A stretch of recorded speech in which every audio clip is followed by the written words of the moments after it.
All right, so Marcus Freeman is staying at Notre Dame, and he's going to be their new head coach, right? This is a guy that was a former defensive coordinator from Cincinnati.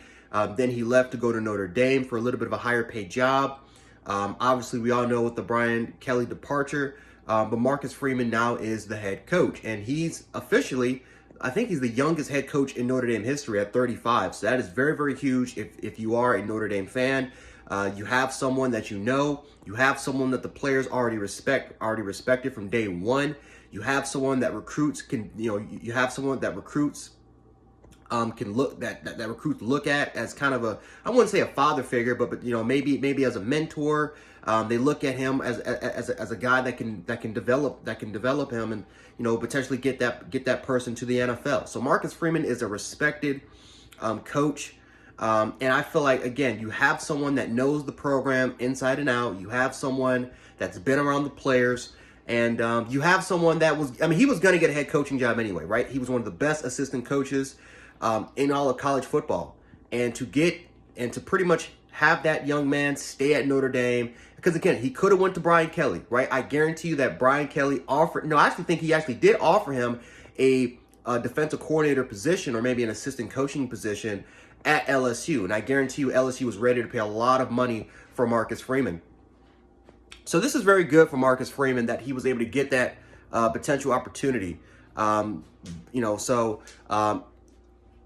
It's good for Notre Dame. Really good for Notre Dame. Again, kind of said the same thing. He could have went to LSU. He could have went elsewhere, right? Oklahoma desperately needs a head coach right now, and he could have went to Oklahoma.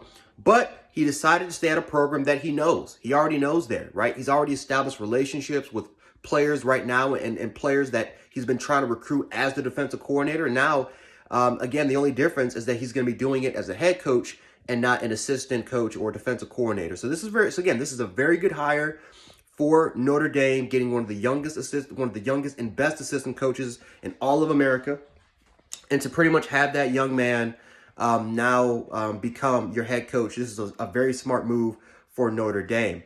As far as playoff implications goes, again, if Notre Dame makes the playoffs, I kind of, I'm saying the same stuff, but again, you have a coach that already knows the program, so I feel like it's not going to kill the momentum, right?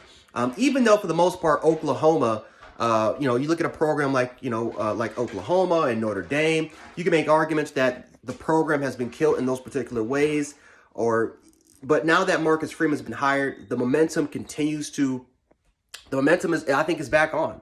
Or the momentum has never left. So, again, very good hire for Notre Dame. Very, very good hire for them. And hopefully, again, we'll see what happens, because a lot of stuff can happen that can still push Notre Dame to the playoffs. And if they're there right now, then Notre Dame, I think, can definitely have a big opportunity. They have a big shot. I think without Brian Kelly and I think without the hire of Marcus Freeman, I just feel like it could have potentially killed the morale, right? Players definitely understood compared to some of the Oklahoma fans and Oklahoma players there, which, again, that program is absolutely butchered inside and out. But the foundation is still there for Notre Dame, and this is a very, very good thing. So, yeah, very obvious choice here by Notre Dame, but still, anyway, just congratulations, because, again, you guys, Notre Dame fans, you guys could have been in a worse position, but you guys lasted it out. You got your guy. And hopefully he can have that same kind of sustainability and that same success that Brian Kelly has had for your program for over the last decade. But anyway, guys, this is Jan Sports, aka Jan716. If you guys like this video, make sure to hit the like button, share the video, and subscribe. Really helps out the YouTube channel. And yeah, that's it for me. So yeah, Jan Sports, aka Jan716. I'll catch you guys later. Have a good night. Peace.